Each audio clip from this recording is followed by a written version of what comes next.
After recently retesting the GeForce GTX 588 years after its release, we thought it would be interesting to check back in on the GTX 680, another old friend that was released about 6 years ago as Nvidia's latest and greatest graphics card and a successor to the aforementioned 580.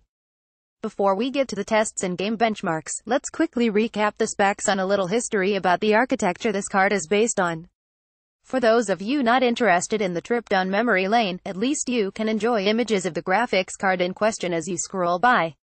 Based on the Kepler architecture, the 680's GPU was codenamed GK104 and marked Nvidia's transition to the 28nm process, a move that allowed for 3.5 billion transistors to be crammed into a tiny 294 square millimeters die. Nvidia also managed to squeeze in what was at the time a massive 1536 CUDA cores, 3 times that of the GTX 580. Not only that, but the cores were clocked 30% higher, and yet overall, the GPU consumed less power. The focus was on efficiency with Kepler, and Nvidia basically broke its previous Fermi architecture down to the core and then rebuilt it to improve power consumption and die size. The result was the world's fastest graphics card for gaming, at least when it was first released. AMD actually beat Nvidia to the punch 3 months earlier with the HD 7970. How times have changed in that regard. Although the GTX 680 was 4% cheaper at launch and offered 7% more performance in my tests, it did suffer from poor availability for quite a few months after release, so nothing unusual there. Back then, AMD did a good job of keeping Nvidia on its toes. The Radeon HD 4000 series spurred a war that saw the GTX 200 series receive numerous price cuts. The HD 5000 series had run of the market for half a year before GTX 400 cards arrived, and as I said, in 2012 AMD was almost 3 months ahead with the HD 7970. Being slightly behind, it was important for Nvidia to come out guns blazing, and to an extent that's what the company did. The GTX 680 was without question the fastest single GPU graphics card money could buy. Not only was it faster than the HD 7970, but it was also more efficient, quieter and cheaper when it first launched. It would be interesting to see how they compare today. I'm also keen to see how the GTX 680 stacks up against today's GPUs in modern games. Representing Nvidia's vintage GPU is Gainward's Phantom model, sporting the more standard 2GB VRAM buffer.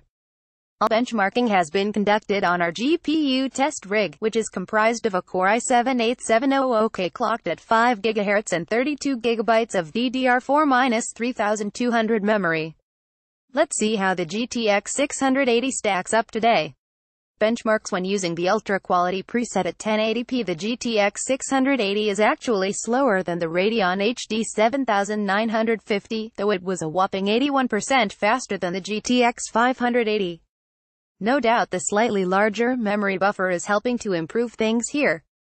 In Dawn of War 3, the GTX 680 managed to roughly match the HD 7950, and this meant as a result it was once again much faster than the GTX 580.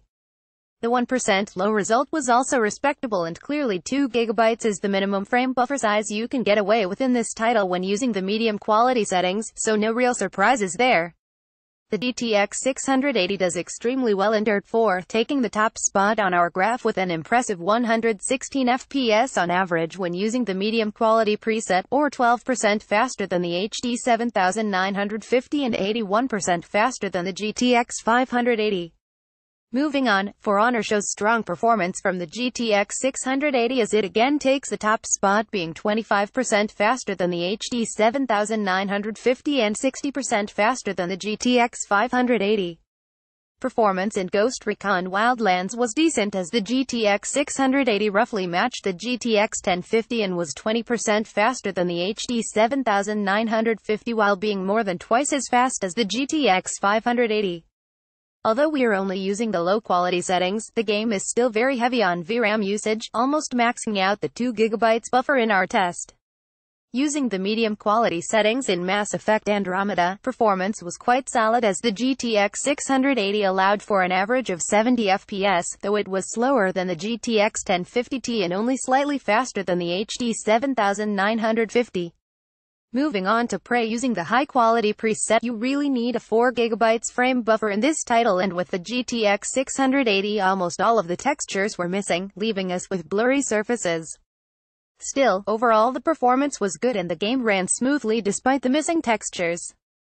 Lastly, we have Resident Evil 7's results, in which the GTX 680 landed just behind the GTX 1050 in HD 7950. Using the medium quality preset, it managed to average 98 FPS and was thus 44% faster than the GTX 580. Overall, the GTX 680 seemed to deliver a similar experience to that of the GTX 1050 Ti, but let's take a closer look at that. Okay, so here is a breakdown of the 8 games we just looked at, and on average we can see that the GTX 680 basically matched the GTX 1050 Ti. I'm a little surprised by this because last time I compared them the 1050 Ti came out on top. That said, I only checked out 5 games at the time and it was a close call then, with the GTX 680 only being faster in Battlefield 1. Before we wrap things up, let's look at some gameplay footage.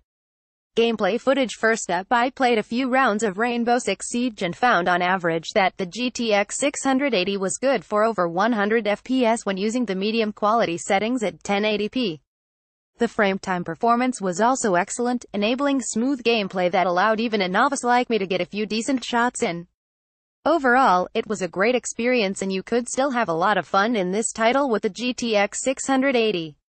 The experience in Battlefield 1 with the medium quality preset was pretty solid. At times the game was smooth and playable over 50 FPS on average, though at other times there was noticeable frame lag as frame rates dipped into the 40s. The experience was nonetheless quite playable and enjoyable given the conditions. I found similar results when playing Battlefront 2, but the GTX 680 could handle high-quality settings here, which looked great and still offered excellent frame rates with an average of just over 60 FPS. Fortnite plays well on pretty much anything, and when running the game using its high-quality preset, the GTX 680 averaged just shy of 70 FPS after 10 minutes of gameplay and remained well above 50 FPS at all times. The frame time data was also very solid. Like Fortnite, you can play over on just about anything, and here we see that when playing on ultra quality, the GTX 680 allowed for an average of almost 90 FPS while frame rate stayed above 50 FPS at all times. The last game we are looking at is PlayerUnknown's Battlegrounds, and it actually ran pretty well. I saw an average of 66 FPS with a minimum of 59 FPS using the medium quality settings, which is a smooth and playable experience overall. We have some power consumption figures to wrap up our testing. Here the GTX 680 reduced total system consumption by almost 20% compared to the GTX 580. Given how much faster it was, this is a significant step forward in terms of performance per watt. That said, it still pushed system consumption 26% higher than that of the Radeon HD 7950 and a little over 60% higher compared to the GTX 1050 Ti, so not great by today's standards, that's for sure. Matching today's GTX 1050 Ti, that pretty much covers everything about the performance of this well-aged graphics card, with the exception of overclocking, but those results will vary from card to card. There's also the fact that our factory overclocked test model wasn't behaving when overclocked, and I didn't have a heap of time to mess around with it at the moment. As mentioned earlier, I have a 4GB model in the mail, so I'll check that out when it arrives and see if it's willing to play ball. In terms of extra performance, you can probably expect anywhere from 5 to 15% more frames depending on how well the card overclocks. For those of you not interested in overclocking, the good news is that a typical factory overclocked model like the Gainward version I used should match a factory overclocked GTX 1050 Ti in most titles. As you saw, if you didn't skip the benchmarks, the GTX 680 was just a single frame slower on average and 2 frames for the 1% low result. It was also 8% faster than the HD 7950 and 13% faster than the vanilla GTX 1050, and it blitzed the older GTX 580 by a mammoth 65% margin. The GTX 580's 1536 MB frame buffer is just too limited for many of today's titles, and we are even seeing issues with 2 GB now. Seeing 1050 Ti-like performance from the GTX 680 is certainly acceptable and should handle modern games at 1080p using respectable quality settings. For those poor souls who have forgotten how much the GTX 1050 should cost, I went and looked it up. $139 is the MSRP, which isn't right, but it is. However, you'd be doing quite well if you were to get one for $220 today. Can you save some money and get the GTX 680 second-hand instead? Yes, if you're lucky. At eBay, we see that so far this month the cheapest GTX 680 sale ended at just over $100 and the average selling price of the 16 cards sold so far is $160. You'd probably want to do better than $160 as that's only a 27% savings on a second-hand graphics card. I'd aim for around $120 as a limit on buying a used GTX 680, and if you can get a 4GB model, well, obviously do so. Your chances of snagging a GTX 680 today for less than $100 is basically zero though, so set realistic expectations. Shopping shortcuts: GeForce GTX 680 on Amazon, eBay. GeForce GTX 1050 on Amazon. Newegg. Besides simply being old and used, if you go that route, remember that the GTX 680 also chugs a lot of power.